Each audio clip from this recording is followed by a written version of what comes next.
Fueron más de 12 personas a entrevistarla. Fue todo un operativo para poder entrevistarla en su domicilio. Vivian, ¿quieres ser mi novia?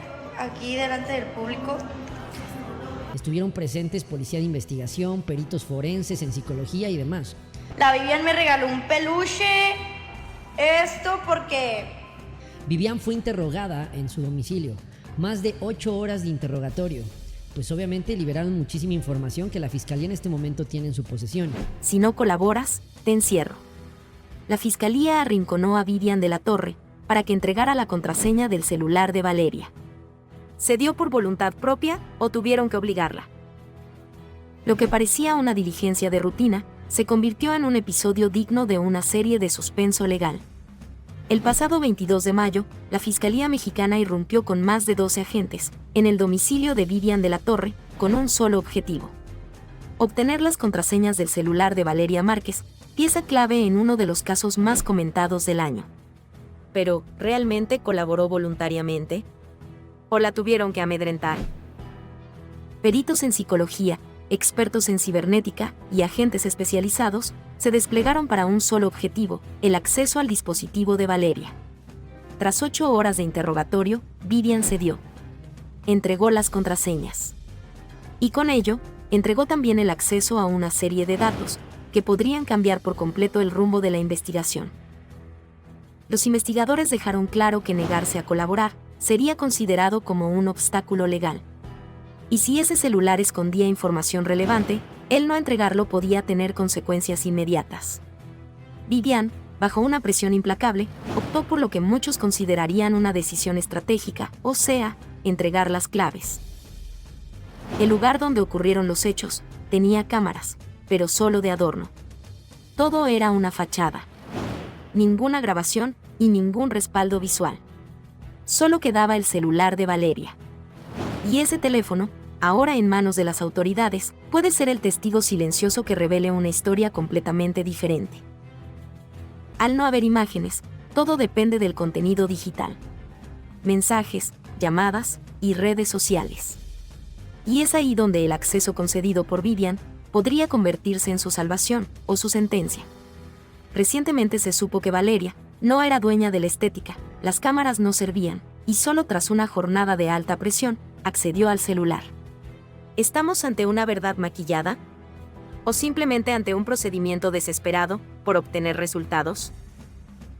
Lo entregado por Vivian ha desatado una revisión forense intensiva. Y si hay algo en ese teléfono que la vincule, aunque sea indirectamente, su situación legal puede tambalearse.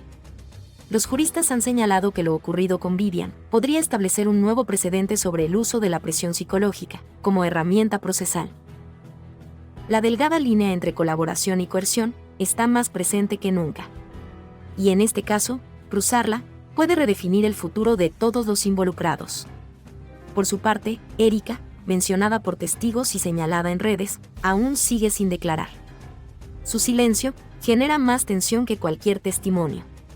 ¿Está esperando un movimiento legal? ¿O teme las implicaciones de lo que sabe? La posibilidad de que la Fiscalía esté construyendo una teoría del caso sin suficientes fundamentos comienza a inquietar a la opinión pública. ¿Qué pasará ahora con Vivian? Aunque no ha sido formalmente señalada, el acceso que entregó puede marcar su destino. Colaborar puede verse como un gesto de transparencia o como un movimiento para evitar un confinamiento inmediato. Pero, ¿y si en ese celular hay más de lo que ella anticipaba? Por estas acciones que hizo Vivian, podrían señalarla como la autora intelectual. Y la ejecución del delito era borrar los antecedentes y borrar las pruebas que se veía la ejecución de una persona. La Fiscalía puede decir, por esto, lo que vimos, por la retención, tú puedes ser la autora intelectual. Imagínate que por estos indicios ya embones dentro del artículo 19 del Código Penal, que son autores los que colaboren. ¿Sabías que a Vivian o a Erika les pueden dar 70 años de cárcel? No se lo esperaban. Abogado rompe el silencio y pone a Erika y a Vivian contra las cuerdas. ¿Les darán 70 años por el deceso de Valeria? El caso que sacude a México no necesita ficción. Lo que ocurre supera cualquier libreto. Erika y Vivian de la Torre, dos nombres que hasta hace poco eran irrelevantes para el ojo público, hoy concentran la atención de un país. merecen pasar 70 años en instalaciones de alta seguridad, por lo que muchos aún consideran simples omisiones? ¿Un gesto equivocado puede costar 7 décadas? Una transmisión en vivo apagada, un dispositivo manipulado y un silencio prolongado podría ser suficiente para justificar una sanción de 7 décadas, según lo revelado por el abogado Arturo Portillo. Bajo las leyes actuales, colaborar de forma indirecta en un evento desafortunado, alterar pruebas o simplemente callar en el momento equivocado puede equivaler a participación plena. ¿Realmente se trata de una aplicación justa de la ley? ¿O es un ejemplo más de justicia reactiva, motivada por presión social? La pista que lo complica todo es un dispositivo rosado, que habría sido utilizado por Valeria, para transmitir los minutos previos al suceso. Testimonios afirman que Erika fue vista con ese artefacto después del hecho. Si se confirma que ese objeto fue manipulado, borrado o escondido, la fiscalía puede considerar que hubo obstrucción de justicia. Y eso, sumado a la omisión de auxilio, pone a Erika contra la pared. Pero no solo Erika enfrenta acusaciones indirectas. Vivian, cercana a Valeria, ha sido mencionada por su posible influencia emocional. Grabaciones y comentarios sugieren actitudes posesivas, reacciones desproporcionadas y tensiones previas. Sin embargo, para los fiscales no se necesita una confesión explícita para construir un caso. Bastan indicios acumulados para justificar una imputación. Y cuando se filtran rumores de que Vivian habría considerado salir del país, el argumento de riesgo de escape se vuelve más fuerte. Aunque fue localizada, el perjuicio en su imagen pública ya está hecho. La ley les advierte. Quien conoce un hecho, debe hablar. Sin embargo, ni Erika ni Vivian han declarado. El silencio, que para algunas podría ser una estrategia legal, se convierte en un boomerang. El Código Nacional de Procedimientos Penales dice, quien no declara, permite que otros construyan su historia. Y esa historia, como bien dijo el abogado Portillo, a veces no busca al culpable, sino al que puede pagar. El silencio también puede sancionar. ¿Está la fiscalía buscando justicia o simplemente una conclusión rápida? Callar no es opción. Erika y Vivian deben hablar, deben presentarse, deben romper el círculo del silencio. Cada día que pasa sin una declaración pública, fortalece la teoría de la acusación. Aún no están imputadas formalmente, pero tampoco están libres. La cuerda floja en la que caminan puede romperse en cualquier instante. Toda la verdad sobre este caso se encuentra en las pequeñas acciones. Se puede sancionar a alguien por no actuar. Erika y Vivian han sido juzgadas por miles, sin derecho a defensa. Sus nombres están en todas partes, pero su voz, en ninguna. La muy amiga Vivian, que ya está en Paraguay y que ya ha estado subiendo incluso hasta TikToks. O sea, es increíble. Vivian de la Torre se fuga de México por el caso de Valeria Márquez. ¿Es verdad o no es verdad? ¿Por qué no la habían citado? ¿Por qué la fiscalía no citó? Una serie de cuestionamientos que se salen de todo protocolo de actuación por parte de la fiscalía y por todo. No, la Vivian, que ahorita me va a mandar algo. Ya sabía, güey, ya sabía. Se confirman las sospechas. Vivian de la Torre huyó de México, por su implicación en el deceso de Valeria Márquez. ¿Fue temor o complicidad lo que la llevó a salir del país? No te imaginas la turbulencia que ha desatado el caso Valeria Márquez, tras la misteriosa desaparición de Vivian de la Torre. Lo que parecía un asunto confuso ahora se vuelve cada vez más turbio, y la opinión pública se encuentra al borde del colapso. ¿Acaso Vivian huyó del país para evadir la justicia? ¿O sus motivos esconden algo más oscuro y complicado? Lo cierto es que las pistas empiezan a confirmar que la verdad está más cerca de lo que muchos creen. ¿Cómo explicar la desaparición repentina de Vivian de la Torre? Esta pregunta se ha convertido en el epicentro de un intenso debate moral y legal que ha dividido a las redes sociales y los pasillos judiciales. La desaparición de Vivian no es casual ni inocente. ¿Por qué nadie ha interrogado a Vivian? La justicia parece estar dejando pasar un hecho fundamental. Ni Vivian ni Erika han sido llamadas a declarar oficialmente, a pesar de estar en contacto directo con Valeria el día de su última aparición. El Código Penal establece claramente que cualquier persona que presencie o tenga conocimiento de un hecho irregular tiene la obligación de reportarlo. No es una opción, es un mandato legal. Sin embargo, la ausencia de acción es desconcertante y plantea serias dudas. Se ha sabido que hubo un distanciamiento previo entre Valeria y Vivian. En uno de ellos, fechado el 7 de abril, Valeria afirmaba lo siguiente: la Vivi ya no quiere ser mi amiga. Me dijo que no le hablara. Este tipo de frialdad desconcierta, especialmente cuando días después, ambas interactuaron en un vivo fatídico. ¿Fue acaso una reconciliación fingida? ¿O había intenciones ocultas detrás de esa aparente amistad? Esta contradicción abre la puerta a muchas preguntas. El rastro de Vivian desaparece y su cuenta se transforma. Testigos en redes sociales aseguran que, tras el suceso, Vivian modificó su nombre de usuario en Tik Tok y comenzó a publicar contenido desde una ubicación diferente. Se presume que huyó a Paraguay o a otro país latinoamericano, aunque esto aún no ha sido confirmado oficialmente. Lo que sí está claro es que nadie ha vuelto a verla desde entonces. Su silencio no parece una medida de protección, sino una huida. ¿Qué significa esto para el caso? ¿Será que Vivian está evitando enfrentar las consecuencias? ¿Qué sabía Vivian que no quiso revelar? La omisión se convierte en una forma silenciosa de complicidad.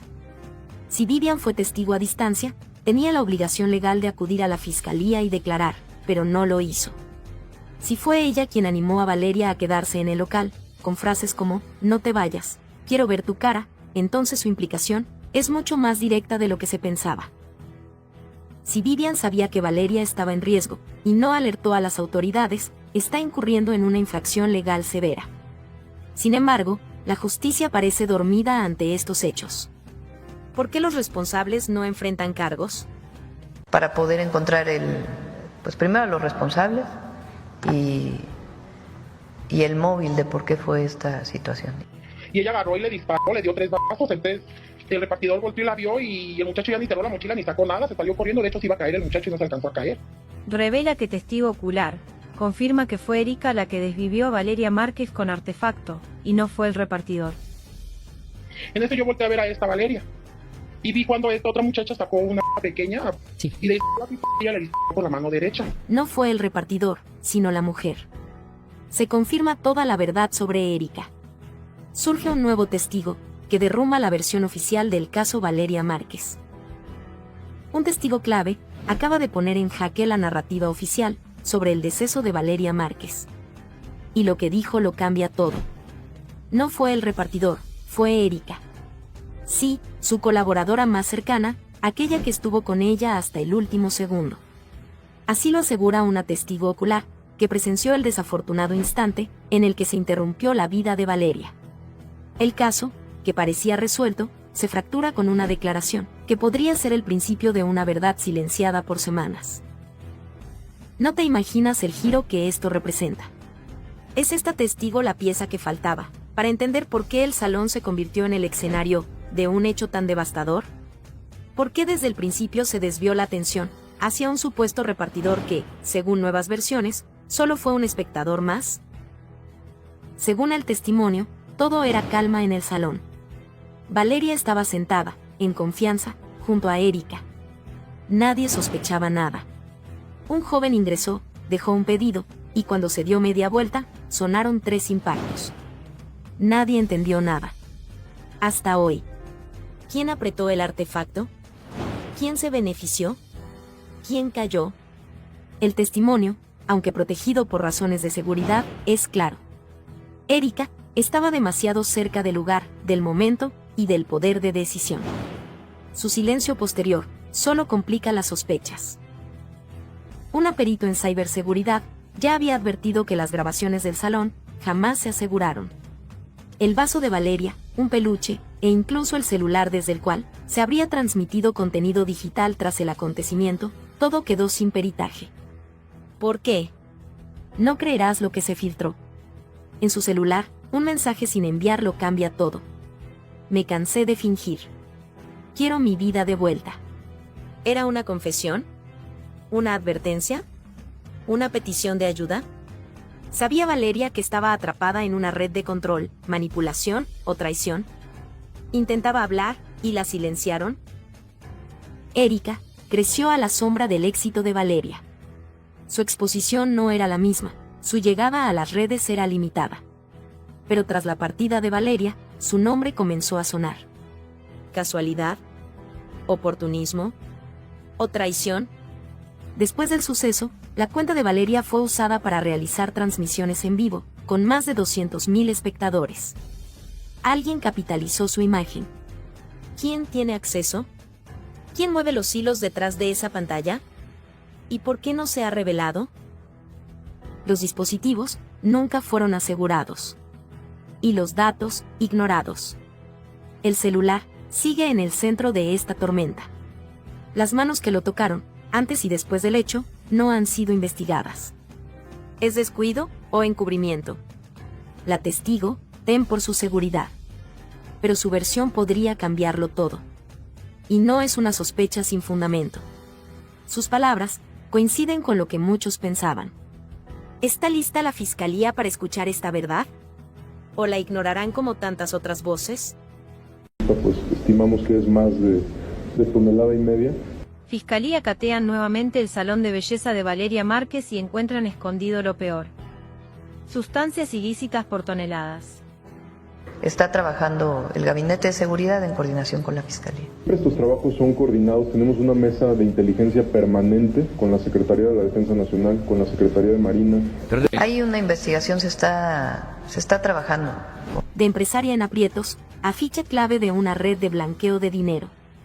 Cateo al salón de belleza de Valeria Márquez, revela el manejo de sustancias ilícitas. La madrugada en Zapopan fue testigo de un operativo que cambia radicalmente todo lo que se creía saber sobre Valeria Márquez. La Fiscalía General decidió actuar con rapidez y contundencia. 6 unidades tácticas irrumpieron en el conocido salón de belleza que, hasta ahora, era solo un símbolo de éxito y glamour. Sin embargo, lo que se descubrió dentro impacta en la percepción pública y abre interrogantes sobre la verdadera naturaleza de este negocio. ¿Estamos ante una mujer inocente o una pieza clave de una estructura mucho más compleja? No te imaginas lo que se revela tras un espejo móvil, donde una habitación secreta y herméticamente sellada resguardaba toneladas de sustancias ilícitas, cuidadosamente empacadas. Esta escena da un giro inesperado. ¿Un centro de estética convertido en un centro logístico para la distribución de sustancias nocivas? Este hallazgo contundente confirma la verdad que pocos esperaban y que pone en jaque cualquier versión previa sobre el deceso de Valeria. Además de las sustancias, el cateo desveló documentos y cuentas bancarias fantasmas que evidencian un entramado financiero sofisticado. Entre los artículos cotidianos del salón, se encontraron archivos con transferencias bancarias por más de 8.4 millones de pesos, provenientes de cuentas sospechosas, sustentadas en promociones y servicios ficticios. La estructura se presentaba como un negocio legítimo, pero detrás de la fachada estaba una red para blanquear capital, con uso de microempresas y servicios de lujo. ¿Podría Valeria haber sido consciente de esta operación, o fue arrastrada sin saberlo? Valeria atravesaba una situación financiera severa antes de todo esto. Cancelaciones de contratos con marcas, deudas acumuladas y proveedores impagados marcaron un declive evidente. Fue en ese momento cuando un empresario, aparentemente interesado en ayudar, apareció, ofreciendo inversiones y regalos. Pero esa mano amiga resultó ser un operador financiero vinculado a una conocida organización de poder. Se descubre así una trampa que convirtió a Valeria en la cara visible de un esquema para blanquear recursos ilícitos mediante cursos, ventas y servicios que parecían legales en papel, pero su origen era oscuro. Cuando intentó salir de esta telaraña, la situación se volvió más siniestra. Se filtraron mensajes encontrados en su correo electrónico, uno en particular con un borrador que decía: «Estoy harta de fingir. Quiero mi vida de vuelta». 2 días después, Valeria partió de este mundo. Se encontraron también evidencias de autos sospechosos con vidrios polarizados, cerca de su residencia, y citas canceladas de manera misteriosa. ¿Fue silenciada por intentar escapar? Esta es la razón por la que el caso adquiere una dimensión mucho más oscura y compleja. La Fiscalía no se detuvo ahí. En apenas pocas semanas, se detectaron 28 negocios con patrones similares. Pequeñas empresas manejadas por influencers, con presencia en redes sociales, pero con ingresos millonarios sin sustento real. cafeterías, barberías y estudios de maquillaje. Todos aparentemente exitosos, pero detrás se escondían operaciones irregulares. ¿Cuántos más negocios se ocultan detrás de fachadas similares? La perito Nasli Borrero Vázquez, experta en ciberseguridad, llega a esclarecer en torno a la TikToker Valeria Márquez. Desde el primer momento del caso pudimos analizar que, bueno, yo vi el video totalmente y se evidencia muchas inconsistencias. ¿Por qué dejaron el vaso, las bolsas en el local? Se supone que la fiscalía tiene que llevarse todo. No se tomó en cuenta para hacer pericias el vaso, como tú lo dices, las bolsas plásticas, ¿ya? Y todo lo que, hasta el propio muñeco que ella recibió, que ese peluche. La Vivian me regaló un peluche, esto porque ella sabe lo que me gusta. Se desata la indignación.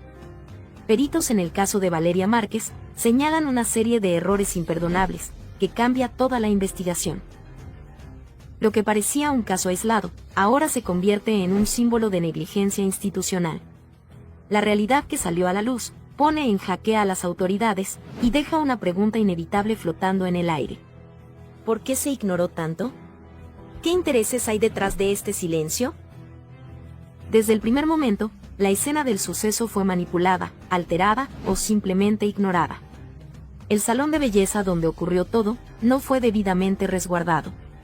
No se preservaron los objetos clave. Bolsas, un vaso y un peluche, que podrían haber contenido información esencial, fueron olvidados como si no tuvieran ningún valor. ¿Se quiso borrar la verdad desde el principio? No te imaginas lo que los peritos han revelado. La falta de protocolo fue tan severa que ahora todo el caso pende de un hilo. Las autoridades no analizaron objetos esenciales.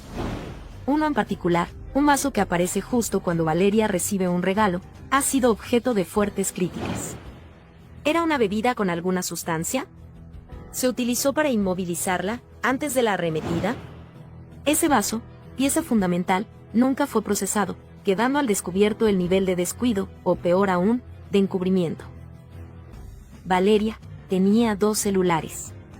En uno transmitía en vivo, y el otro estaba destinado a llamadas. Ninguno fue confiscado de inmediato. Tampoco se analizaron los sistemas de videovigilancia del local. La colaboradora del lugar manipuló uno de estos dispositivos antes de la llegada de las autoridades. Erika apagó la transmisión sin titubeos y salió caminando como si nada hubiera ocurrido. ¿Cómo es posible que alguien que presenció un hecho así actúe con total frialdad? ¿Qué eliminó? ¿Qué ocultó? ¿Y por qué no fue interrogada con rigor? Los peritos fueron claros. La cadena de custodia fue rota desde el primer minuto. Esto no es un error técnico. Es una fractura legal que compromete toda la investigación. Cada paso omitido es una puerta que se cierra a la justicia. ¿Es posible recuperar pruebas después de tal nivel de negligencia? Días después del hecho, se publica un video que simula ser una nueva transmisión de Valeria. Misma voz. Misma imagen. Pero ella ya no estaba. Se utilizó inteligencia artificial para fabricar este material. ¿Quién lo creó? ¿Quién monetizó el infortunio? ¿Se puede permitir que el rostro de una persona que se ha ido sea usado con fines tan oscuros? Desde la escena mal resguardada, hasta los celulares no analizados, y desde la manipulación de su imagen, hasta la indiferencia de quienes estaban a su alrededor, todo en este caso grita impunidad. Los peritos exigen explicaciones por la ausencia de respaldo digital de TikTok. No creerás lo que se omitió. TikTok puede entregar registros detallados sobre transmisiones, ubicaciones y dispositivos conectados. Solo se necesita una solicitud legal. Pero nadie la hizo. ¿Descuido? ¿O una estrategia para que no se conozca quién estaba realmente detrás del contenido? ¿Es posible que la verdad esté en esos datos, que jamás fueron requeridos? Que las autoridades siguen en busca de las causas e incluso ya se sabe cómo huyeron los sicarios. Renta, luz, agua, internet. Fiscalía ordena abrir la tumba de Valeria Márquez para nuevo peritaje y lo que encuentra es algo extraño. aquí donde yacen los restos de Valeria Márquez, quien fue asesinada el pasado 13 de mayo cuando se encontraba en su estética en Zapopan. Si algo me pasa, que todos sepan quién fue. Reabren la tumba de Valeria Márquez y descubren algo extraño que nadie estaba preparado para enfrentar. ¿Pusieron una microcámara oculta en el cabello de Valeria? Una verdad perturbadora deja al descubierto detalles que nadie esperaba. La fiscalía, presionada por inconsistencias forenses, ordenó la exhumación del cuerpo. Pero el hallazgo en esa madrugada silenciosa va más allá de lo explicable. La tumba no estaba vacía. El ataúd de Valeria Márquez escondía más que sus restos. Dentro del pecho, sellado con cera industrial, apareció un dije con símbolos. Un triángulo, un ojo y la letra M. ¿Qué representaban estos signos? ¿Era una señal de advertencia o una marca de pertenencia? Este hallazgo, que no fue documentado en la primera autopsia, plantea una inquietante posibilidad. Alguien manipuló el cuerpo con un propósito. ¿Quién y por qué? Pero eso no es todo. Bajo sus uñas, los forenses hallaron residuos de una sustancia blanquecina, desconocida, y detrás de su oreja, cortes simétricos, limpios y precisos. Nada de esto apareció en el primer informe. ¿Fue omisión o encubrimiento?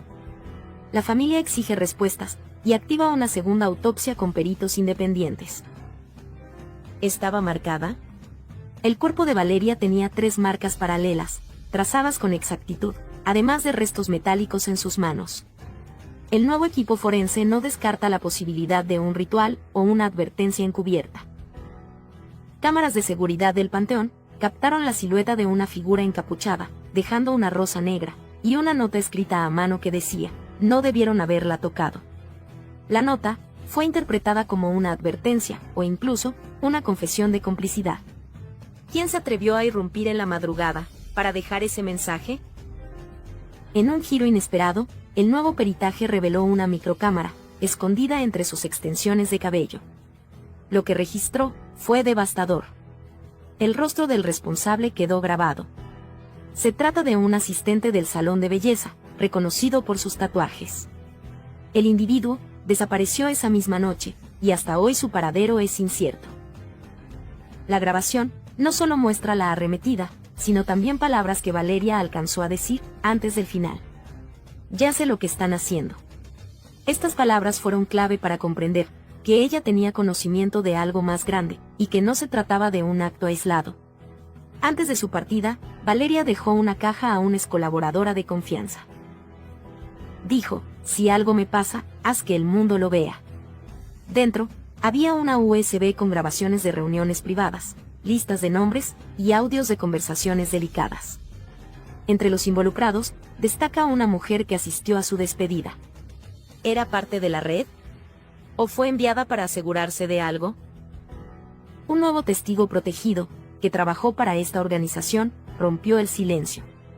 Asegura que lo de Valeria no fue un caso aislado. Hay otras jóvenes, otros nombres y patrones que se repiten. Todo indica que detrás de su caída hay una estructura más grande, que usa como fachada lugares comunes, como salones de belleza. ¿Es esta la punta de un iceberg aún más oscuro? Y ni siquiera podía llegar a su casa porque me debía a mí, le debía a la roomie y me había robado el dinero de mi escuela. Que tú vayas a quitar el live, que es una prueba que tiene, que es una defensa. Llama a la policía. Lo último que vas a hacer es apagar el live y borrar el live. Filtran lo que Fiscalía había descubierto de Erika N., segundos antes de que le quitaran la vida a Valeria Márquez. Hola. ¿Valeria? Sí. Filtran la información que la Fiscalía de Jalisco había descubierto sobre Erika, segundos antes del infortunio de Valeria Márquez. ¿Qué relación tiene el misterioso objeto blanco con la posible coordinación del suceso? ¿Realmente Erika se convirtió en una pieza indispensable para que la desgracia ocurriera? La investigación del deceso de la influencer ha tomado un giro inesperado con la reciente filtración de datos cruciales, que revelan detalles inquietantes sobre Erika, empleada del salón de belleza donde ocurrió el suceso. Y no te imaginas la profundidad de estas nuevas evidencias, que podrían cambiar toda la versión oficial. ¿Fue Erika simplemente una testigo pasiva, o se trata de una pieza clave que hizo la señal clave al perpetrador? Esta pregunta retumba con fuerza en cada análisis y ha encendido una polémica que la Fiscalía de Jalisco no puede ignorar.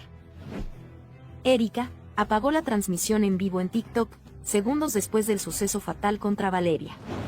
Pero aquí surge una inquietud perturbadora. ¿Por qué optó por finalizar el video en vez de pedir ayuda o intentar socorrer a su amiga? Este acto, lejos de parecer una reacción espontánea, ha sido interpretado por expertos como un posible intento de eliminar pruebas o encubrir hechos. ¿Acaso Erika actuó bajo presión? ¿O se esconde algo más oscuro detrás de su actitud? Esta conducta despierta una fuerte controversia, que pone en duda la inocencia de quien hasta ahora parecía solo una testigo más. Una nueva pista sale a la luz y apunta directamente a Erika. En el video de la transmisión, justo detrás de ella, se observa un objeto blanco, cuyo significado aún desconcierta a los investigadores. Se confirma la sospecha de que podría tratarse de una señal, un indicio o incluso una orden dirigida al perpetrador para consumar la macabra operación en curso. Esta revelación inquietante intensifica las dudas y la tensión. ¿Existió una coordinación previa? ¿Quién estaba detrás de esta aparente estrategia para quitar del camino a Valeria Márquez? El enigma crece, y nadie sabe qué puede salir de la próxima filtración. Pero la controversia no termina ahí. Vivian de la Torre, amiga cercana de Valeria, también queda bajo la lupa. Vivian insistió en que Valeria permaneciera en el salón, a pesar de sus sospechas sobre un regalo inesperado. ¿Fue esta insistencia una muestra de apoyo o una manipulación para mantener a Valeria en el lugar donde ocurriría el suceso fatal? ¿Qué motivos podría tener Vivian para jugar un papel tan ambiguo? La imagen pública de una amistad inocente se desmanteló y el público exige respuestas. El perpetrador entró al salón de belleza con un peluche y un café, fingiendo ser un repartidor. Estos supuestos detalles amables resultaron ser señuelos diseñados para acercarse a Valeria y consumar el plan. Este método no es nuevo y tiene paralelismos con otros casos relacionados a grupos organizados. ¿Estamos ante una cadena de hechos coordinados? ¿Existe una red que utiliza el engaño y la manipulación para cometer actos atroces?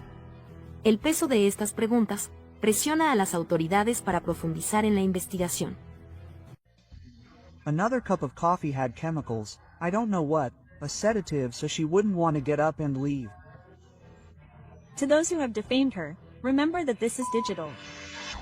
Valeria was like, I'm scared, they're going to attack me, they're going to dry me off, but she wouldn't get out of her chair. I asked. Those who are pointing fingers at her to take responsibility. Valeria Marquez. They say her friend poisoned her because of the coffee she drank earlier. Erica's true betrayal is revealed, which shakes the Valeria Marquez case. She was poisoned before the brutal attack that drove her crazy. The new clues that are emerging point to a betrayal that many suspected, and the worst could be yet to be confirmed.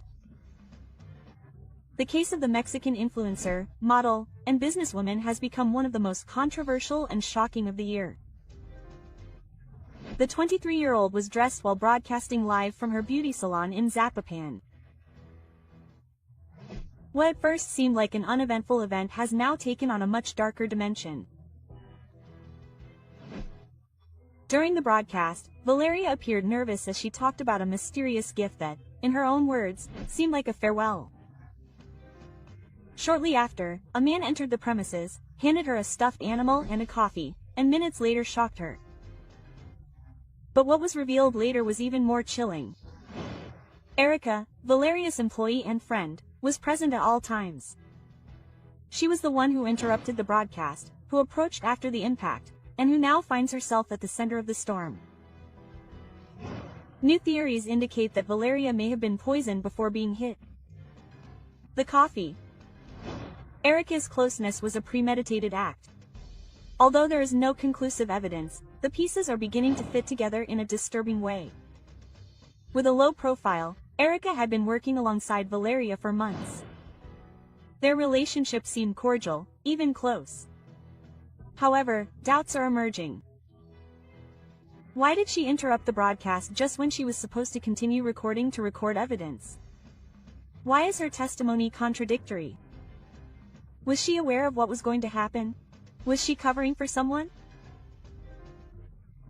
This is the reason why many on social media and even experts warn that the case points to a possible act of internal betrayal, and the worst thing is that it always comes from those closest to her. After the media uproar, the Jalisco State Prosecutor's Office declared the case a priority. Toxicological analysis, review of C5 cameras, conflicting testimonies. Everything indicates that the event could have more layers than initially thought. But here comes the crucial question. If Valeria was poisoned before the impact, what role did Erica play? Was she just a witness or also an accomplice? Valeria's case has put the influencer world on alert. Many content creators are now evaluating their safety, their surroundings, even their own work teams. Because Valeria's was not an isolated incident, and because it was revealed that enemies sometimes wear the same shirt. Experts consulted do not doubt that Erica's involvement is proven. It would be a classic pattern of professional jealousy and personal betrayal. Valeria, with success, fame, and affection, was the perfect target for the frustration of someone who felt overshadowed. They say that karma always catches up, but who pays the price when it's too late?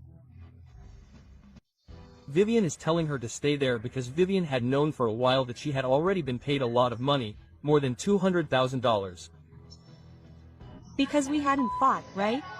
We also lasted a while, and I'm proud. When did we fight? Since she had also already shared that money with Erica, who also told her, try to keep it there for me so that this person can go and execute me. How long did we last for a while? Maybe we lasted a while. She was scared because she had already been receiving money from her partner, her ex-partner, who was the person who sent her to execute him with that delivery. Prosecutors investigate Vivian for alleged payment of $200,000. Valeria Marquez was betrayed. What seemed like an isolated misfortune has taken a completely unexpected turn. The prosecution has revealed key developments. New investigations confirm that Vivian was allegedly paid to be an accomplice in Valeria Marquez's sad departure. This revelation changes everything we thought we knew about the case. You can't imagine the degree of impact this new information has generated. Vivian, who was presented as a close friend of Valeria, is now at the center of the storm. Was Valeria's trust her final judgment? How far does loyalty go when money comes into play? Authorities indicate that the payment received by Vivian came directly from Francisco Alvarez Olorio, Valeria's ex-partner, and who is now also being investigated for his alleged intellectual participation.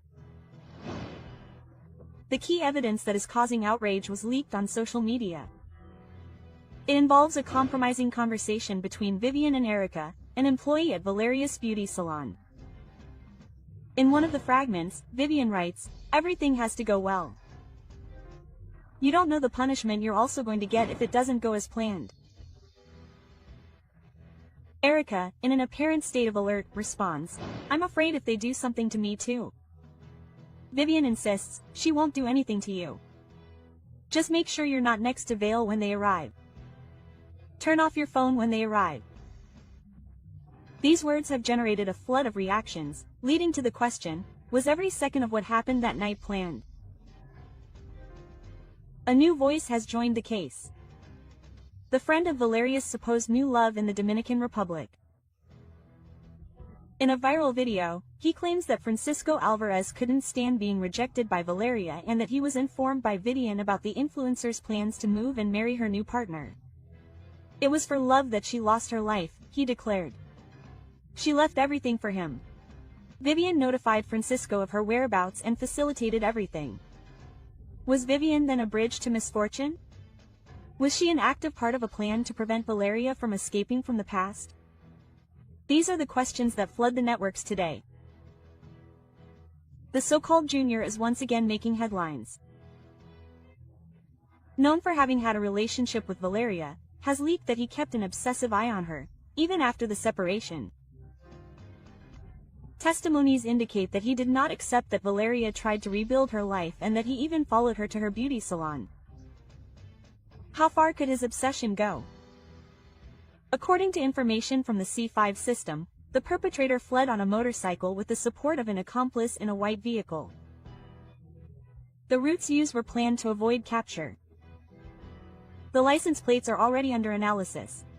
Everything indicates a professional operation. Who else knew?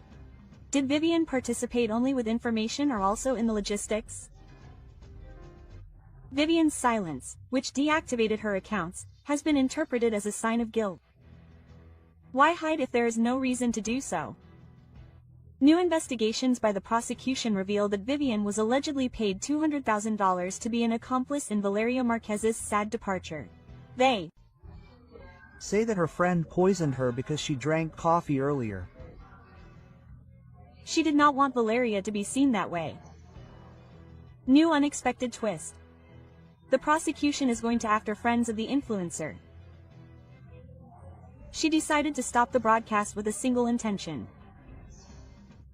Lawyer leaks new findings in the Valeria Marquez case.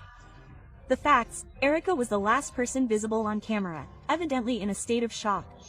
New clues in the Valeria Marquez case put her friends in the sights of the prosecution. You can't imagine what has been discovered in the last few hours. A new finding revealed by Erica's lawyer, one of the friends who was with Valeria the day of the event, unleashes a chain of reactions, indignation and new questions. The prosecution has reportedly already initiated new lines of investigation, and everything indicates that the influencer's closest circle may not be as innocent as they appeared. Lawyer Jasmine Camillo, Erica's legal representative, who was the last person to be with Valeria, broke her silence. In recent statements, the lawyer described as false the accusations linking her client to the unfortunate event, assuring that a media persecution has been unleashed that puts Valeria at risk. Her integrity. Erica claims that her relationship with Valeria was purely professional. According to her version, she was at the beauty salon performing duties as an employee, and her reaction to turning off the live broadcast was due to shock, not to cover up. However, social media users question why her first reaction was not to call 911, why she appeared so calm in the face of such a devastating event. It has been confirmed that Erica had previously seen the delivery man who approached Valeria with the alleged gift. She even warned Valeria to receive it directly. Why then was a sketch of the suspect not made? The lawyer denies that her client was summoned for that purpose, alleging misinformation. One of the most controversial moments was the appearance of a flower arrangement with the word "sorry" at the entrance of Valeria's business. It was captured by the media while a delivery man was making the delivery. Was this another encrypted message? An attempt to close a cycle or distract the investigation? The truth is that the prosecution has already taken it as evidence. The perpetrator escaped in a motorcycle and had an accomplice in a white vehicle. The escape routes were different, seeking to confuse the authorities. Thanks to the C5 monitoring, the authorities would have already identified the license plates of the vehicles involved. Vivian and Erica knew more. While Erica's lawyer insists on her innocence, social networks are filled with theories. Users claim that there were strange messages, gestures and attitudes on the part of both friends before, during and after the event. It was Vivian who wanted Valeria to stay at all costs. Why so much interest in her receiving that gift? The delivery of a stuffed animal, a drink and the mysterious bouquet of roses raise new suspicions. Were they simple gifts or part of a plan? The prosecution is investigating whether these items are connected to the masterminds. Several brands were pointed out by users for taking advantage of the case to advertise with products similar to those Valeria received. Liverpool was one of the names mentioned. We are facing a commercial exploitation of a misfortune. At only 23 years old, Valeria founded her own beauty salon. While some argue that it was all thanks to savings and family support, others question the origin of her resources. It is because it was prepaid. Was that level of investment possible just with her income as a content creator? She herself explained it in a broadcast: savings, a loan from her father and a lot of discipline.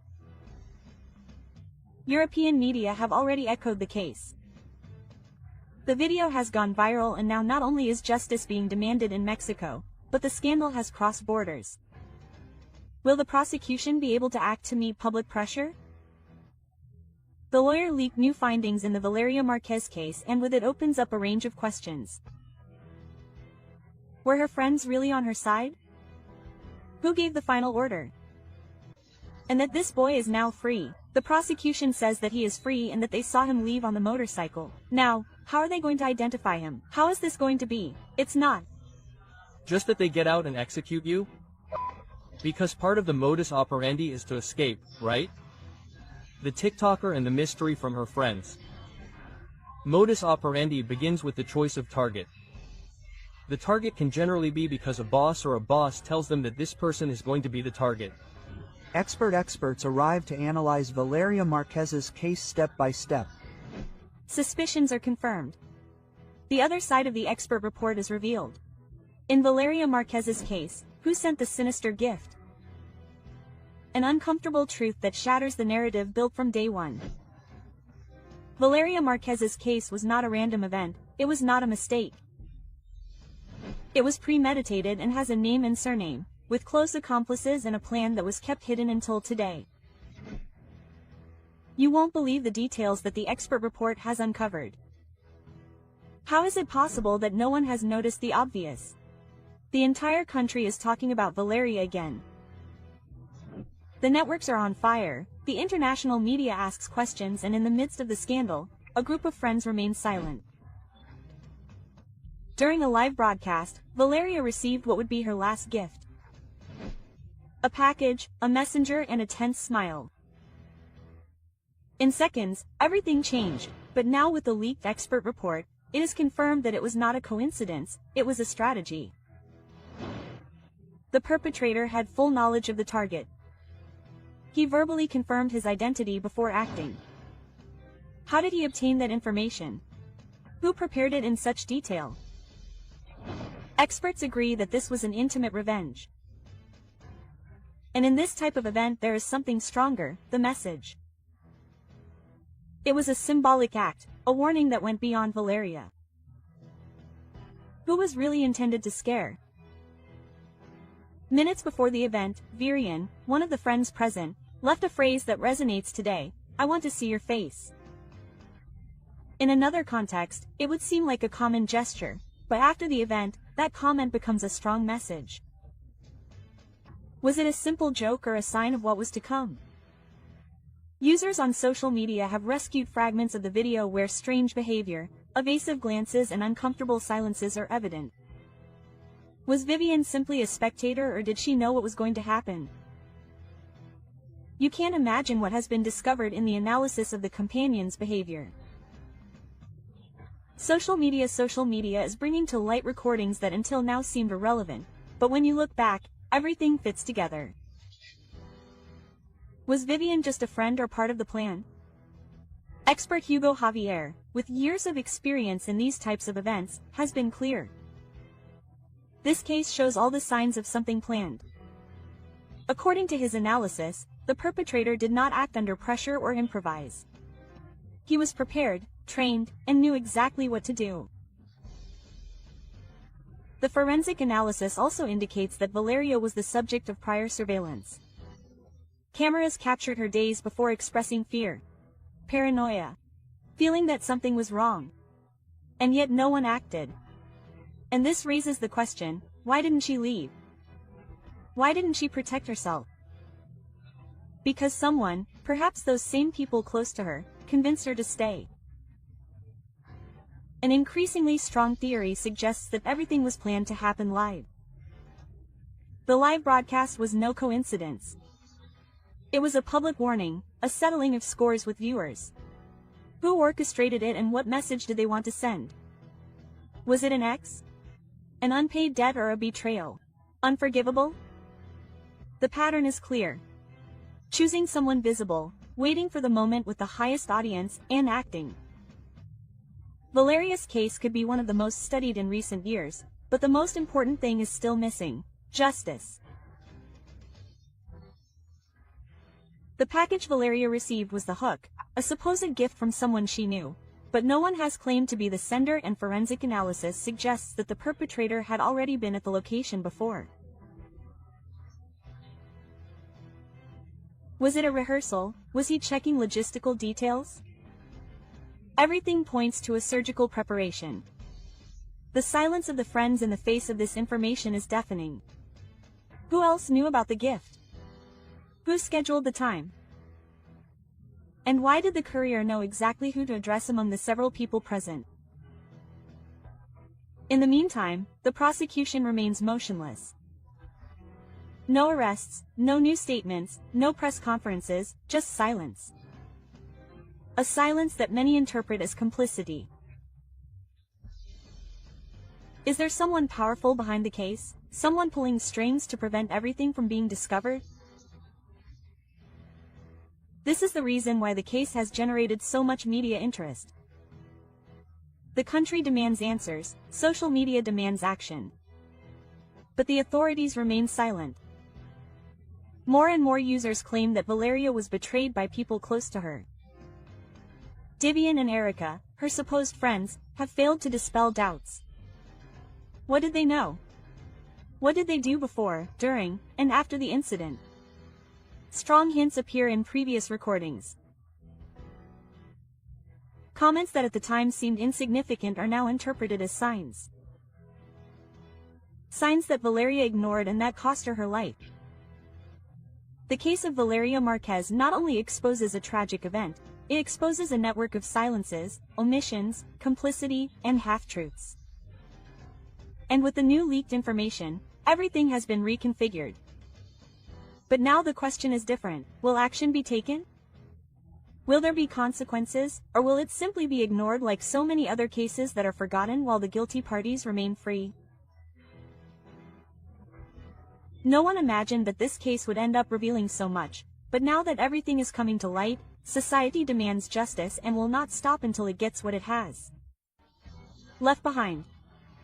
This flower arrangement outside Valeria Marquez's beauty salon caused panic among the store owners and visitors to the shopping mall.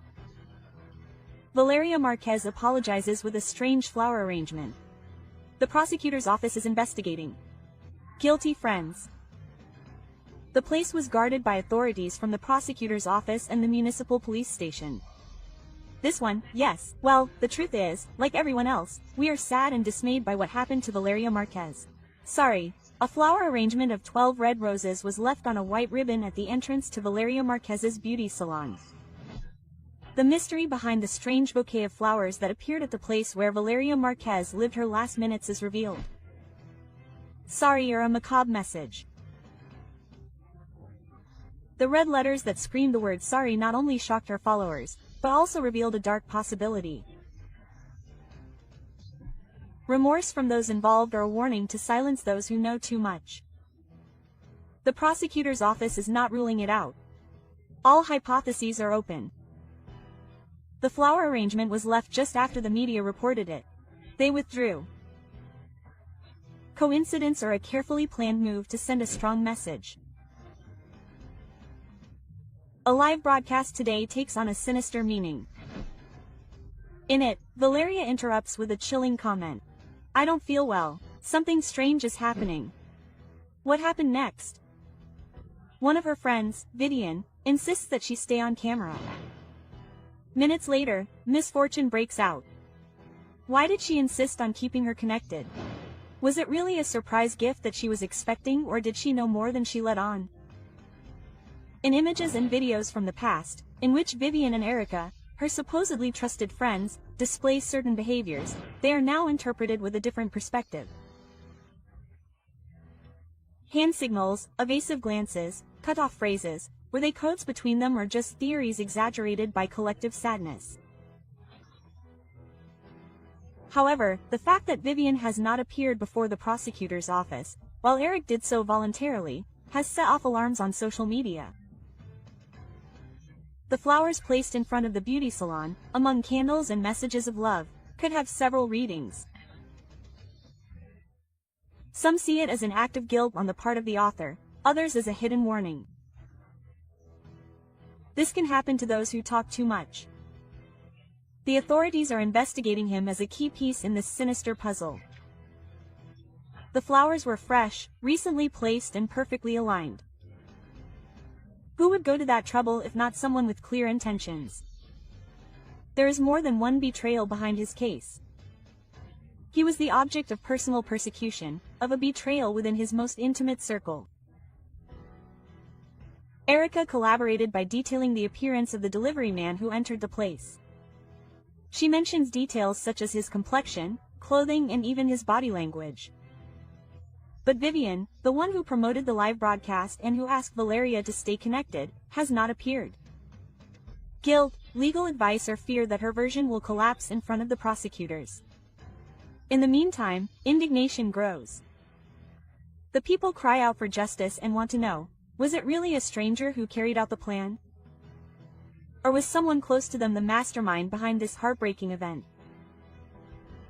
Previous videos reveal disturbing behaviors.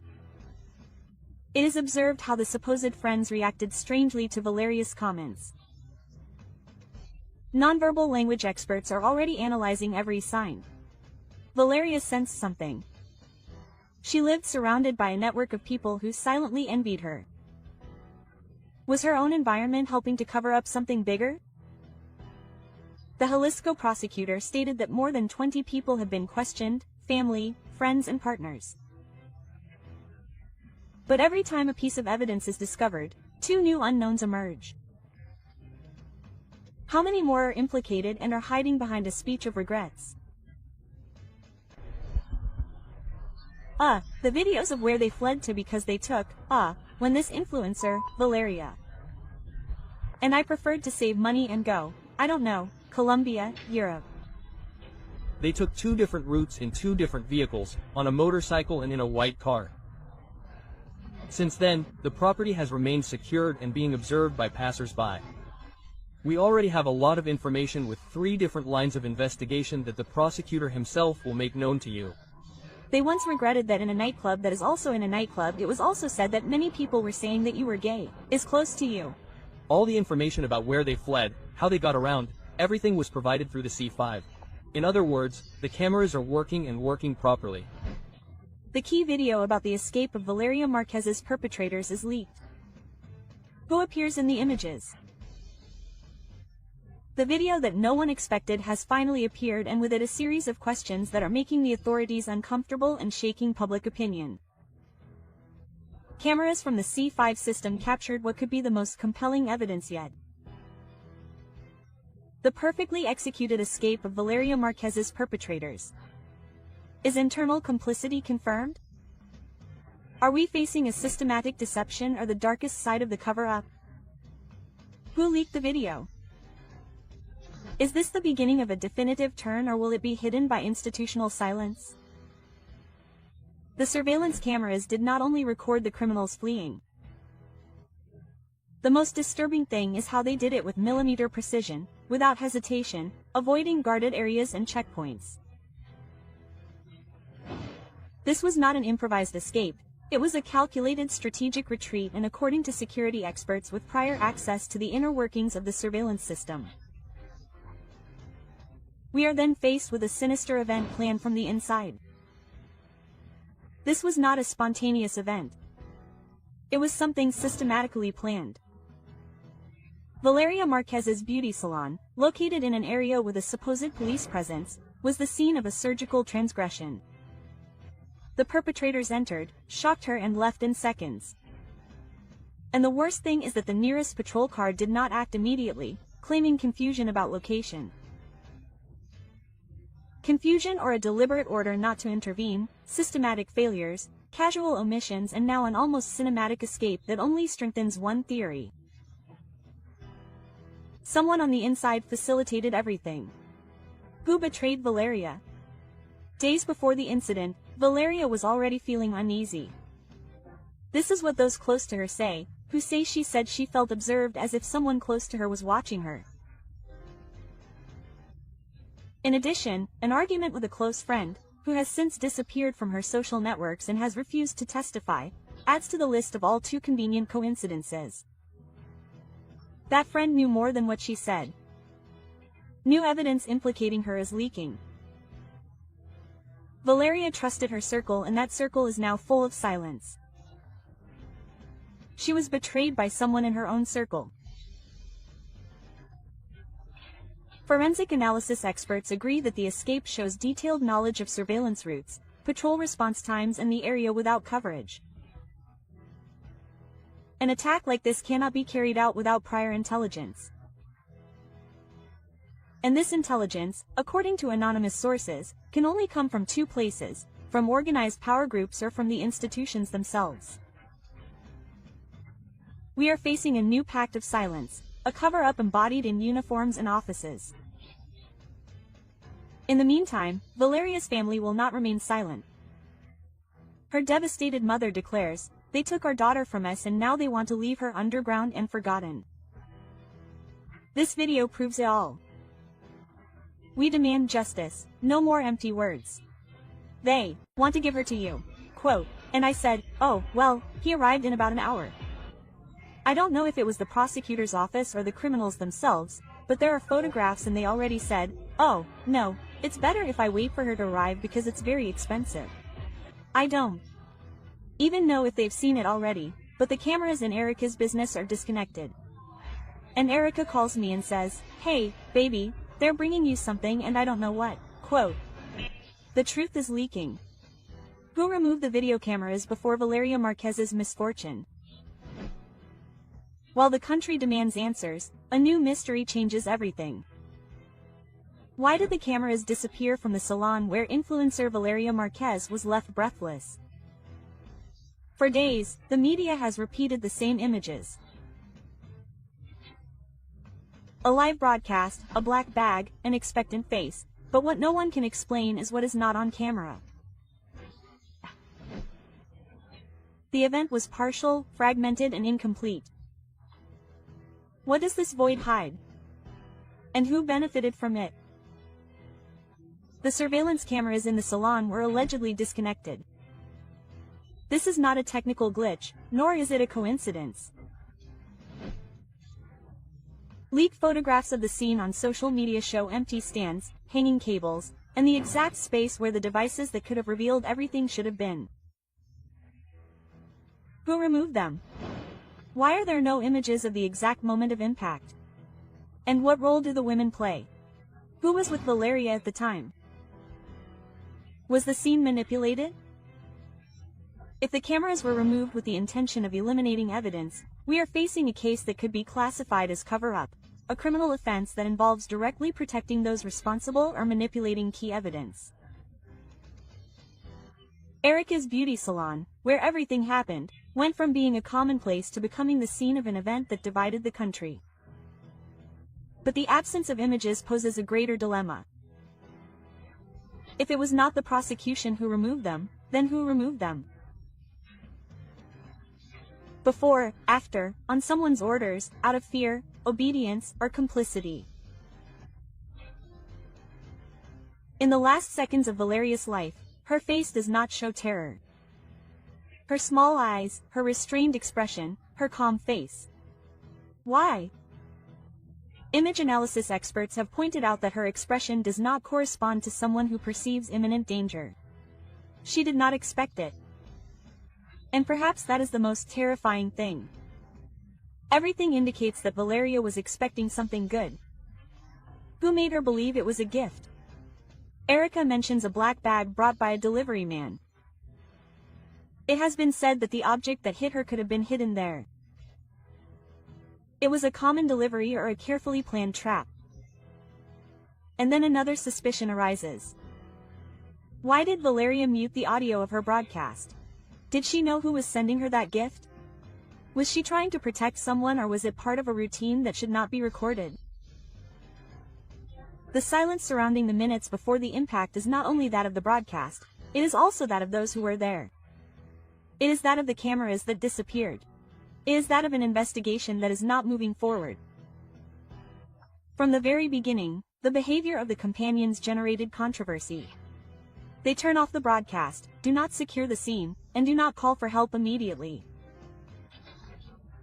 Experts have said that there is no perfect reaction to a tragedy, but the pattern of subsequent behavior, lack of cooperation, and especially the elimination of evidence can raise legitimate suspicions. The Jalisco prosecutor's office has been accused of slowness. Information has been leaked, but not search warrants. Results are promised, but no progress is made. How deep is the fear? Who does this silence protect? Social media cries out for justice, and in the meantime, each day that goes by without answers allows evidence to be erased, those responsible to be held accountable, and outrage to grow. In the conversation prior to the incident, Valeria mentions that someone had something dear to her.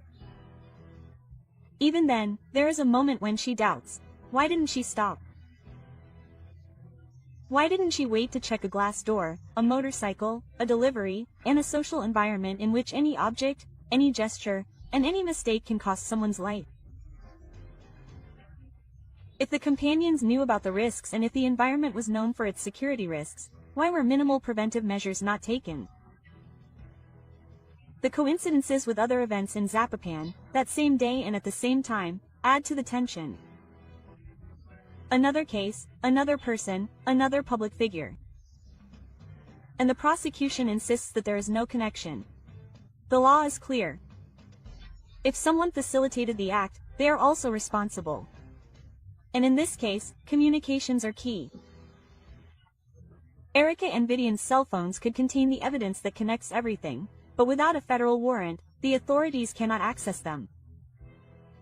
Why hasn't one been issued? Who is arresting her? In other high-profile cases, telephone conversations have been decisive. In this one, they could be the only real clue that can still be rescued, and yet no action is taken.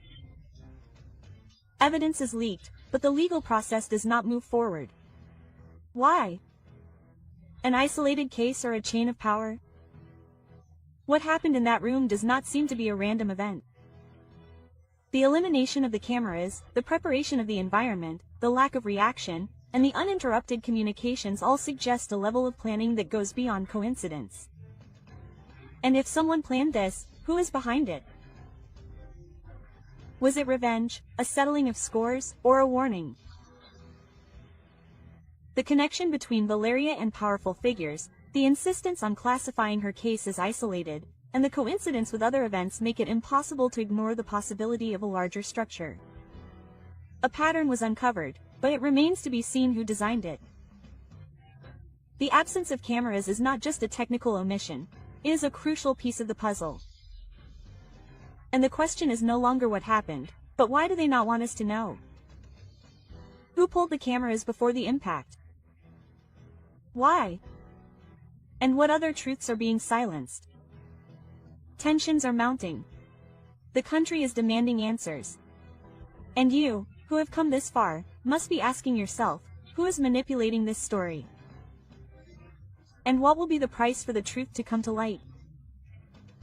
Oh, let him wait for me, the Bible says, because he wants to see my face. Because the impact is how to see it, and this happened live on TikTok. Strong theories, evidence, and videos are spreading on the internet. Valeria Marquez's two friends had everything to do with it. Vivia couldn't stand that her daddy stayed with Valeria. Trusting is good, but not trusting is better. They were going to lift me up. Okay, take good care of your friendships. Tomorrow I'll bridge you.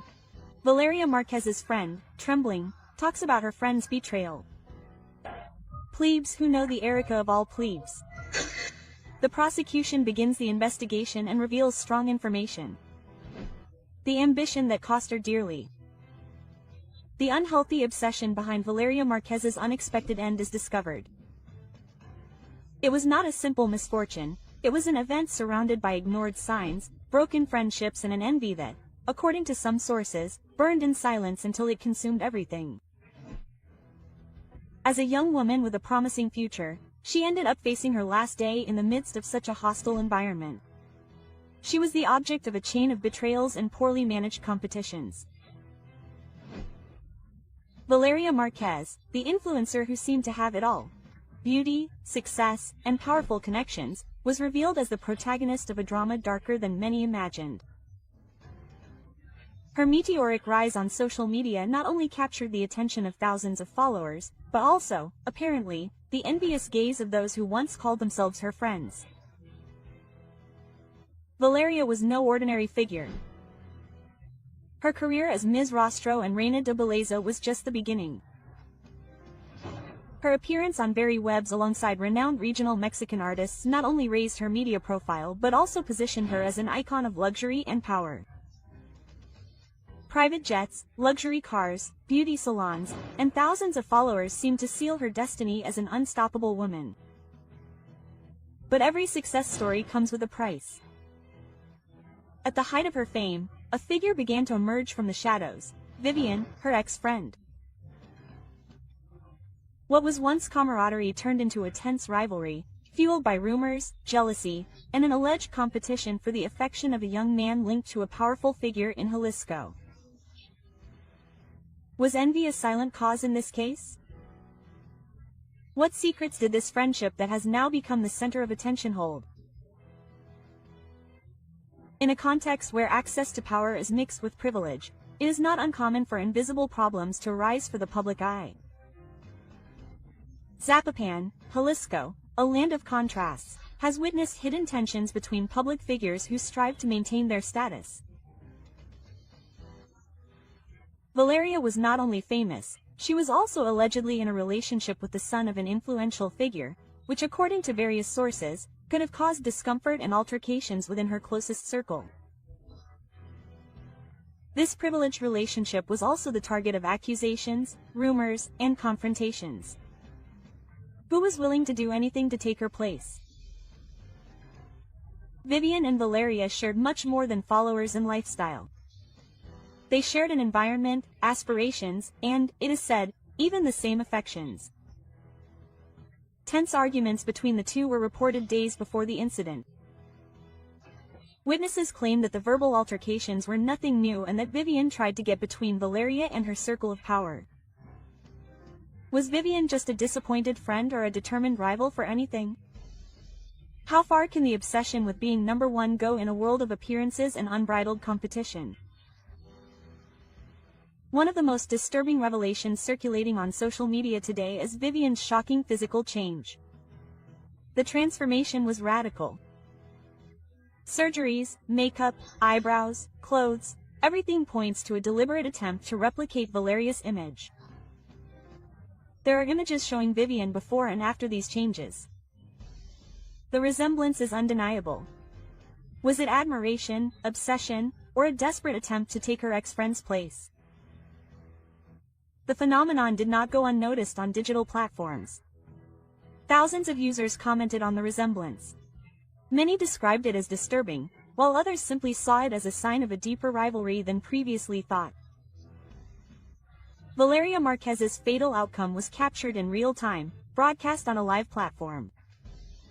That moment marked a turning point, not only because of the tragedy itself, but also because of the circumstances surrounding it. There was no visible alarm, no screams, and no prior reaction. How is it possible that there were no warning signs before the impact? Was she surprised or, worse yet, betrayed by someone close to her? Even more disconcerting was the attitude of her friend Erica, who was by her side during the broadcast. Many point out the absence of gestures of desperation and sadness and a serenity that has set off alarms for digital investigators. Why did her face remain immutable? What did Erica know? What else did she not know? Are there more people involved than one might think? What came next was even darker. Individuals outside Valeria's family began visiting the place where her remains rest, recording content for social media with the aim of going viral. The dehumanization has reached such a level that the grief of others is used as a springboard for digital fame.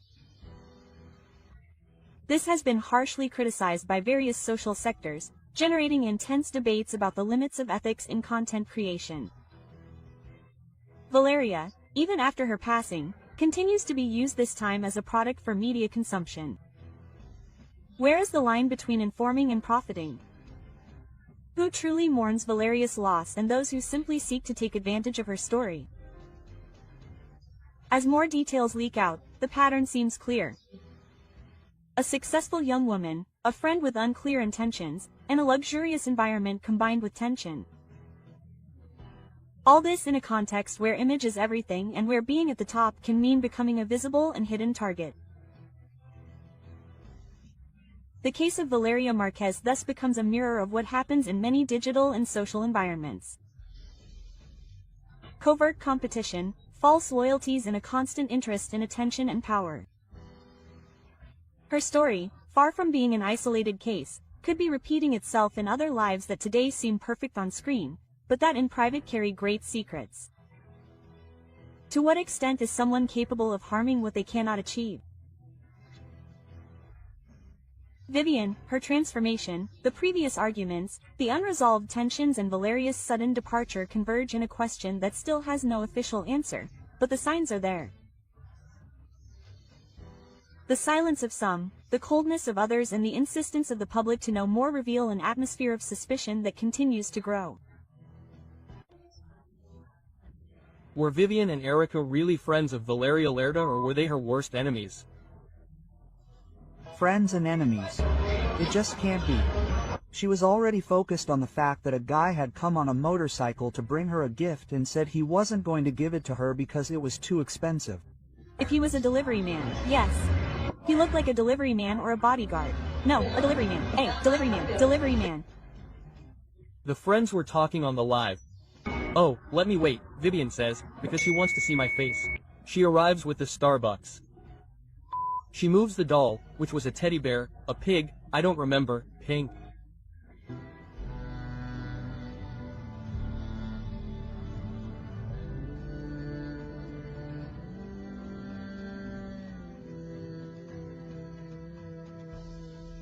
This is shocking.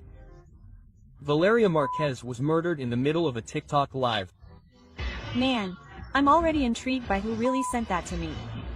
The orchestrated betrayal is discovered. They sent her to be deleted out of envy. Who handed Valeria over?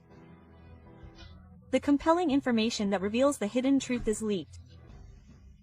What few imagined is coming to light, and the details are not only shocking, they are also disturbing. A 23-year-old young woman, a rising influencer, a full life and a promising future, all cut short in a matter of minutes. The question now resonates with everyone. Was she the target of a random attack, or was it someone she trusted? What is discovered changes everything, because behind her friends' smiles could be the darkest shadow, and behind her death a meticulously laid out plan. No one expected this. The entire country has been shocked by the brutal event that marked the end of Valeria Marquez, a young woman who was living her best personal and professional moment. Her death, filmed live during a TikTok broadcast, was as shocking as it was precise. But what is most worrying is not the event itself, but the circumstances surrounding it. Coincidence? Or did someone know exactly when and where to find her? Vivian de la Torre and Erica Hernandez were there with Valeria when it all happened. Coincidence, or were they part of something much more sinister? Vivian insisted that she remain in the living room while Eric interrupted the broadcast without showing any visible reaction to the horror. Why? These two women are at the center of a news storm that continues to grow. Their movements, gestures, silences, and decisions are under scrutiny. Some claim that they were simple witnesses. Others suspect that they played a key role in the events. There are clues that cannot be ignored. From messages before the incident to actions that, reviewed in retrospect, seem to have been clear signs of what was to come. An innocent gift or a hidden signal, a coffee and a stuffed animal. Two seemingly harmless objects arrived just before the horrendous event took place. What did they really mean? Was it a coincidence that they were delivered by the same man? That minutes later he would return to end Valeria's life? Someone used Valeria's trust as a tool. They used her innocence, her closeness, and her confidence to set up a perfect ambush. And everything seems to indicate that that person could have been within her most intimate circle. Who knew that Valeria would be there alone at that precise moment? Who provided her exact location? Who ended her life? It is said that the event was because the victim acted from the inside using fictitious friendships, feigned gestures and a network of complicity that today involves those closest to Valeria. But neither Vivian nor Erica have wanted to talk. They have maintained a silence that, far from calming the waters, has stirred them up even more. The prosecution can no longer ignore them. Social media is demanding answers. Valeria's followers are demanding justice, and the mystery grows thicker with each passing minute. Why didn't Vivian respond to the authorities' call? Is it fear, or is she simply protecting someone? The evidence is inconclusive, but the clues are. No one can deny that their actions or inactions raise many questions. Did they really not know anything? Or did they simply not want to tell what they saw? Erica's face after the death did not show sadness, only coldness. How does a person react after seeing their friend lose her life in front of them? With tears? With screams? Or perhaps with indifference? A few hours before what happened, in the middle of a live broadcast, Vivian made a strange movement with her hand. 3 fingers extended. Some took it as a joke. Today, many interpret it as a sign between the lines, a veiled warning, a way of communicating with someone off camera, no one knows. But one thing is clear. The gesture, coupled with his insistence that Valeria not leave, set off all the alarms. Why did he insist so much that she stay? What would have changed if Valeria had left a few minutes earlier? It could have saved her life. Who benefited from Valeria's disappearance? She was not just anyone. She was an established influencer with thousands of followers, projects in progress, and a growing personal brand. She was not alone. She had dreams, she had plans, but also, according to several testimonies, she had challenges. Her life was not as idyllic as it seemed. There were rumors of rivalries, jealousy, and conflicting interests. Some say there were financial tensions, others speak of complex romantic relationships, and some even mention professional envy.